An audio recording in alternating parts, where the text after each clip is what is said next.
ദുർഘട മേഖലകളിലെ വനംവകുപ്പ് ഓഫീസുകളിലേക്ക് സ്ഥലം മാറ്റം വാങ്ങുന്നവർ അവിടെ 1 വർഷം ജോലി ചെയ്താൽ 2 വർഷമായി കണക്കാക്കുമെന്ന് വനംവകുപ്പ് ഉത്തരവ്.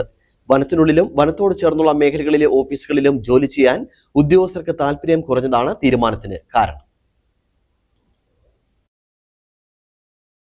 ദുർഘട മേഖലകളിൽ ജോലി ചെയ്യുന്നവരുടെ സീനിയോറിറ്റിയിലും പരിഗണന നൽകുമെന്നും പൊതു സ്ഥലമാറ്റ മാനദണ്ഡങ്ങളിൽ ഭേദഗതി വരുത്തി അഡീഷണൽ ചീഫ് സെക്രട്ടറി പുറത്തിറക്കിയ ഉത്തരവിൽ പറയുന്നു. ദമ്പതിമാരായ ഉദ്യോഗസ്ഥർക്ക് ഒരേ സ്റ്റേഷനിൽ ജോലി ചെയ്യുന്നതിന് സൗകര്യപ്രദമായ സ്ഥലമാറ്റം നൽകും.